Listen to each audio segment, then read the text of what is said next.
And I joined Ford Australia's Chief Executive, Rob Graziano, down at the showroom to find out a little more about how the company is travelling. Bob Graziano, welcome to the programme. Thank you. It's great to be here. Now, you've got a big makeover this year. How much of a punt is it in terms of your customers and knowing what they want? How many big changes are there?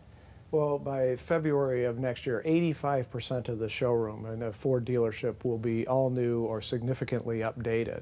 So it's a huge improvement or uplift of the entire portfolio of product that we have, bringing out the latest in terms of Ford technologies and bringing out the latest in terms of the Ford brand with respect to quality, sustainability, safety, and smart technologies. Can you give us some examples of these sort of smart technologies? Well, let's start with the locally produced products, the Ford Territory and the Ford Falcon. We've added a diesel powertrain to the Territory, updated the exterior as well as the interior, adding a 8-inch screen navigation system, Bluetooth technologies.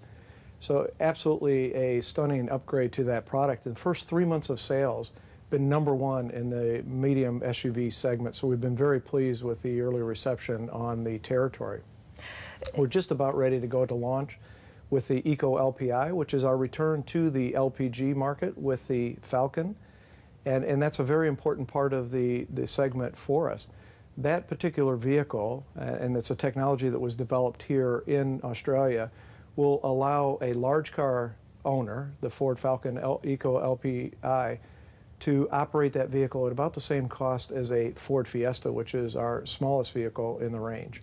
How much pressure is there to create a lower carbon footprint for cars?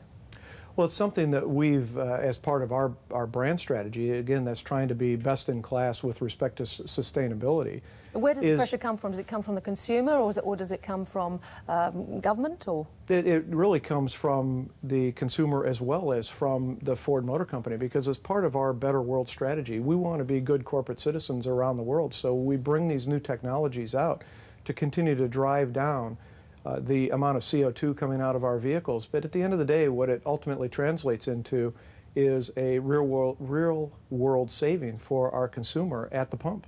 Was it very disappointing then to see the government's cancellation of the Green Car Fund? Because that's $40 million. That's quite a lump out of your investment commitment for this big change. Well, clearly we would have preferred for the Green Car Fund to continue on. We continue in dialogue with the government about how we move forward as an industry here in Australia. But we're not going to let one or two disappointments get in our way of continuing what I think is just a great dialogue that we have with the government here. Given that we are in a very serious situation in manufacturing in Australia, you're a great believer in how clever design and manufacturing can be done within Australia for the benefit of Australia. Is there anything needed from government to stimulate that? Well, what I really have appreciated about what has happened in Australia to date has been that co-investment model that they had here, where the manufacturers were investing and then the government was also co-investing to bring new technology into the marketplace. And when you think about automotive manufacturing or automotive industry in Australia, we're very unique. We're only one of 13 countries around the world that can develop and produce a vehicle. So from start to finish, one of 13 countries around the world. And so to me, it is an industry that should be cherished here as it is in other markets around the world. Is that co-investment strategy still being implemented?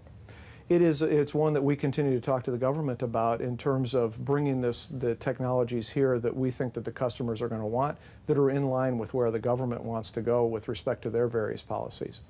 You were one of the first manufacturers this year to lay off workers. I think it was 240, and a cut in production of about 20%.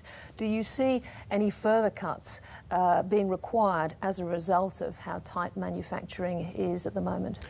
Well, that was a very difficult decision that we had to take earlier this year. One of the principles that we've tried to apply at Ford Motor Company around the world is to match our production to demand. And that demand may change up or down in various markets, as does model mix. So again, that was a difficult decision that we had to take to change the production schedule to more evenly meet what the market was demanding in those products. And that's what we're running to now going forward. So, well, but the market, since you made that announcement earlier in the year, has got a lot tougher for a lot of manufacturers. Has that changed your outlook in terms of any further job cuts that might need to be made? Not really. At this point, what we are doing is we're in the process of rolling out our $232 million investment that we've made on the Ford Territory and the Ford Falcon. Talked a little bit about the diesel and the Eco LPI. We're going to soon launch a freshening on the Falcon, and then early in the new year we'll have EcoBoost added to Falcon. All of these sustainability initiatives, we believe, are what the customers are looking for in not only medium SUV but also in the large car segment. So we're very optimistic with the early results that we've had on Territory that hopefully we're going to continue to grow with the products that we have here. What about the other external impacts that have occurred this year? The Australian dollar, of course, must be making a difference to you because it's a lot cheaper for folk to go out and buy imported cars, isn't it? Well, this is a very competitive market to begin with. There's over 60 brands, 360 nameplates that are available to the consumers. So from a consumer perspective, it's absolutely outstanding. And that competitiveness is what keeps all of us going every day at Ford. We think that what we have to offer from our product range, again, what we're trying to do is be best in class in terms of quality, sustainability, safety, and smart technology. And we want cars, trucks, SUVs, small, medium, and large, so that we're meeting what the customers want. And we think that when we do that with the value that we have on the Ford brand, that we will continue to offer an outstanding product for the customers here in Australia. What sort of impact did the Japanese tsunami have? Because on the one hand, you've got your competitors in trouble in terms of their export market, but also, did you rely on any parts? We had very little impact in terms of local production as well as most of our imported products. Really negligible impact for us here. And that's part of being a part of the One Ford strategy, I think has helped us see our way through that here in Australia. Now, there's been a very different strategy between yourselves and Holden about the small car and the way customers seem to be moving away from big cars to small cars. Originally in 2008, you were going to produce the Focus here. You decided to give that away in favour of a new version of Territory, whereas Holden has started up production of the Cruise. To what extent do you think those two strategies are going to look, with hindsight, good or bad, against each other?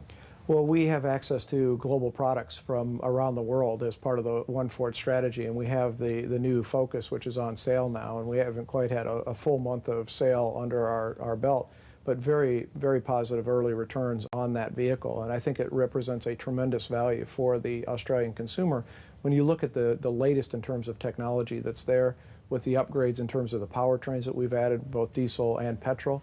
So we think that that's the right strategy for Ford. So it's not a shame that you didn't actually decide to produce the Focus here after all? Well, I think we've got some terrific products with the Ford Territory and the Ford Falcon, and our ability to invest in those products and bring in technologies that customers have told us that they truly want and value in a large car. They don't have to trade off that large car now for a smaller vehicle. We can offer them that fuel efficiency with Eco LPI or EcoBoost on the Falcon, as well as the diesel on the Territory. So our desire and intent is to continue to develop vehicles here and produce vehicles here that customers want. Rob Graziano, thank you very much for joining the program. Thank you very much. It's good to see you.